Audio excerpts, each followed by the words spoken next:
الوی فاطمی قرار دے دیا، مگر اس کا بیان کردہ شجرہ نسب ماہرین انصاب کے نزدیک کسی طرح صحیح نہیں بیٹھتا۔ انصاب کے علماء میں سے کسی نے اس نسب نامی کا ذکر نہیں کیا۔ یہی عبید اللہ بعد میں مہدی ہونے کا دعویٰ کرنے لگا۔ افریقہ کا شہر مہدیہ اسی جہلی مادی کی طرف منسوب ہے۔ عبید اللہ کے مبلغ لوگوں کو مختلف طریقوں سے ورگلاتے اور گمراہ کرتے۔ بعض کو بتاتے کہ عبید اللہ مہدی اور ابن رسول اللہ ہے، کسی کو یہ سکھاتے کہ وہ خود رسول اللہ ہے، خواص کو یہ یقین دلاتے کہ مہدی خدا ہے۔ عبید اللہ کی بدبختی کا یہ عالم تھا کہ اپنی کفریات کی مخالفت کرنے والے علماء اور فقہاء کو دربار میں طلب کرتا اور قالین پر اپنے سامنے ذبح کراتا۔ اس کا جانشین القائم بے دینی میں سے کہیں بڑھ کے تھا۔ اس کے نمائندے کھلے عام توہین رسالت کا ارتکاب کرتے اور بازاروں میں آوازیں لگاتے پھرتے تھے، نعوذ باللہ، عائشہ اور اس کے شوہر پر لعنت کرو، غار پر اور جو غار میں تھے ان پر لعنت کرو۔ مصر کے مسلمان یہ ناپاک کلمات سن کر خون کے آنسو روتے مگر کچھ کر نہ پاتے۔ قائم کے بعد اس کا بیٹا منصور سربراہ بنا۔ ابو یزید مخلد نامی ایک بزرگ نے ان کفریات کے خلاف احتجاج کیا تو منصور نے حق گوئی کے جرم میں ان کی کھال اتروا دی اور سولی پر لٹکا دیا۔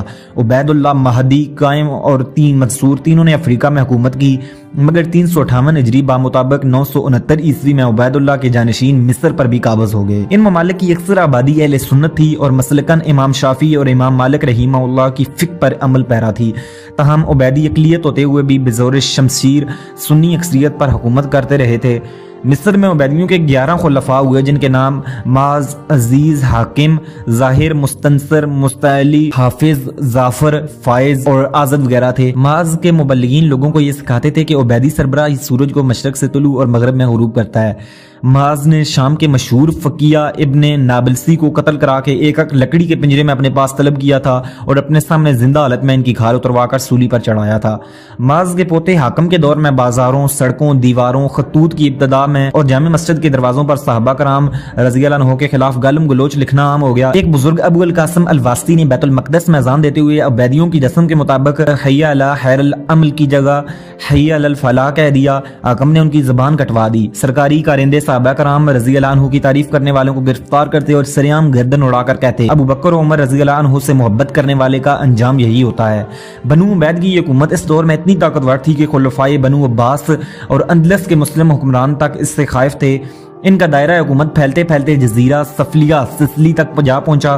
بحیرہ روم میں ان کا بحری بیڑا سب سے زیادہ طاقتور تصور کیا جاتا تھا۔ شام کا بہت بڑا علاقہ بھی ان کے زیر نگین تھا۔ مصر میں عبیدیوں کی سب سے بڑی یادگار ان کا بسایا ہوا عظیم الشان شہر قاہرہ ہے، جو آج کے چند بڑے شہروں میں سے ایک ہے۔ اس کی بنیاد معاذ کے نائب جوہر نے رکھی تھی۔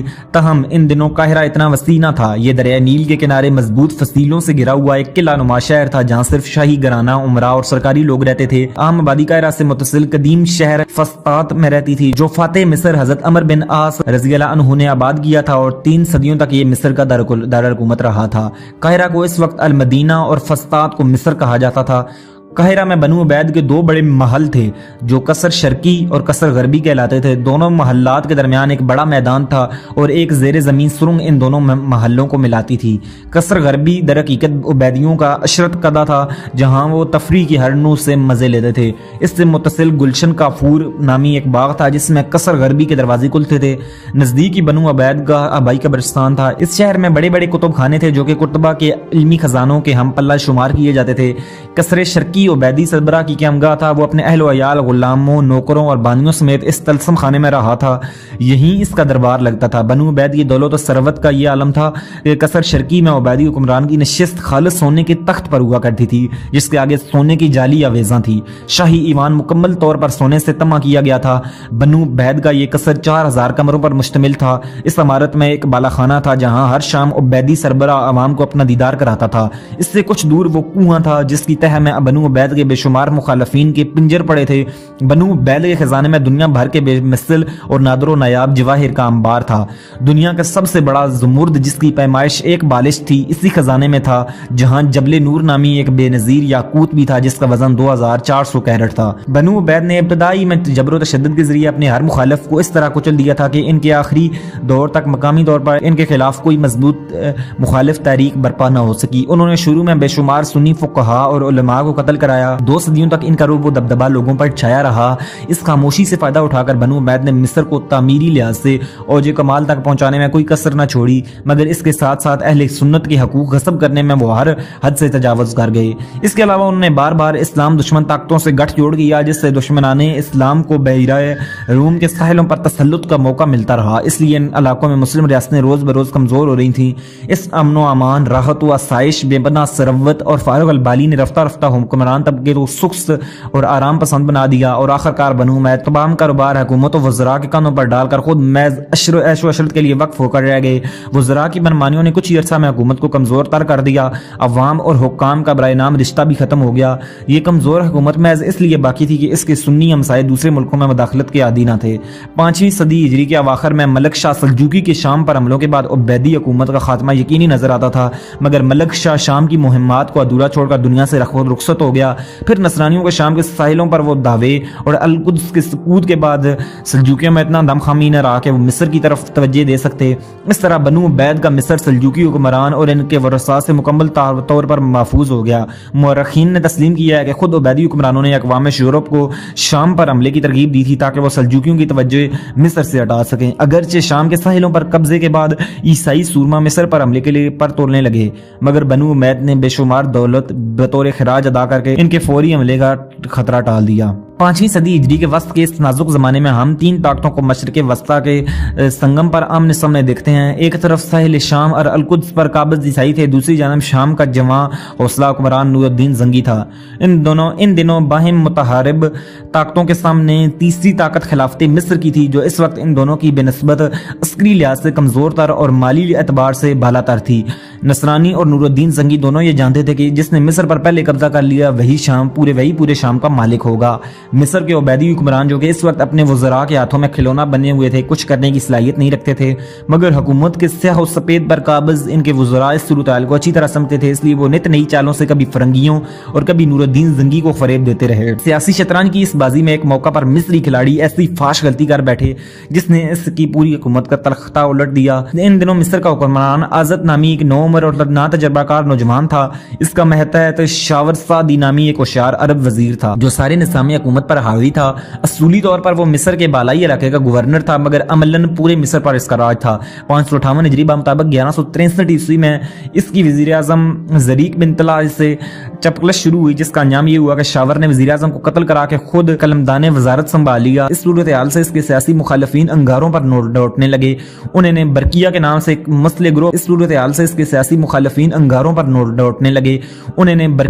سے ایک مسلح گروہ بنایا جس کا لیڈر زرغام نامی ایک سالار تھا. زرغام نے چند ماہ بعد دارالوزارت پر بزور شمشیر قبضہ کر کے شاور کو بھگانے پر مجبور کر دیا. زرغام دولت بنو عبید سے اتنا متنفر تھا کہ عبیدی امراء اور عمائد کو چن چن کر قتل کراتا جا رہا تھا. بظاہر وہ مصر کا وزیر اعظم تھا، مگر در حقیقت اس ملک کا مطلق العنان حکمران بن چکا تھا. شاور اپنی جان بچا کر مصر سے بھاگا تو اسے نور الدین زنگی کے سوا کہیں پناہ دکھائی نہ دی. اس نے نور الدین زنگی سے درخواست کی کہ اسے مصر کی وزارت عظمیٰ واپس دلوائی جائے. وہ اس مہم کے سارے اخراجات برداشت کرے گا اور 8 سال مصر کی تاہی آمدنی دربار زنگی میں پیش کرتا رہے گا. نور الدین کو مصر میں سیاسی و عسکری مداخلت کا بیٹھے بٹھائے ایک مثبت اور قانونی موقع مل رہا تھا، جو نہ صرف آگے چل کر اہل سنت کے حقوق کے تحفظ کے لیے کارآمد ثابت ہو سکتا تھا بلکہ مصر میں اہل سنت کو غالب بھی کر سکتا تھا. چنانچہ نور الدین نے اس پیشکش پر سنجیدگی سے غور کیا. اس دور میں اطلاع ملی کہ مصر کے نئے آمر زرغام نے القدس کے نئے عیسائی بادشاہ کو بھاری خراج ادا کرنے کے وعدے پر ایک دفاعی معاہدہ کر لیا ہے. نور الدین کے لیے مصر اور عیسائی حکمرانوں کا اطاعت کسی طرح بھی برداشت نہ تھا، خصوصاً اس لیے کہ یہ اطاعت در حقیقت اسی کے خلاف تشکیل دیا گیا تھا. اس نے فوراً شاور کی پیشکش قبول کر لی. مصر پر حملہ کرنے کے لیے اس نے اپنے معتمد جرنیل اسد الدین شیرکو کو سب سے زیادہ موزوں سمجھا اور اسے ترکمانوں کا ایک لشکر دے کر مصر روانہ کر دیا. صلاح الدین ایوبی بھی اسی فوج میں شامل تھا. در حقیقت یہ لشکر مصر میں ایک نئی تاریخ رقم کرنے جا رہا تھا. جمادی الاول 559 ہجری مطابق اپریل 1164 عیسوی میں جب اسد الدین شیرکو مصر کی طرف روانہ ہوا تو اس کے خواب و خیال میں بھی نہ تھا کہ وہ کبھی مصر پر حکومت کرے گا. وہ تو بس سلطان نور الدین زنگی کے حکم کے مطابق شاور کو اس کا عہدہ واپس لانے جا رہا تھا. اس فوج کو سرائے سینہ عبور کر کے مصر پہنچنا تھا. مصر میں زرغام کو شامی فوج کی پیش قدمی کی اطلاع ملی تو وہ بلبلا اٹھا. اس کی اپنی طاقت زیادہ نہیں تھی اور اس کا واحد سہارا عیسائی تھی.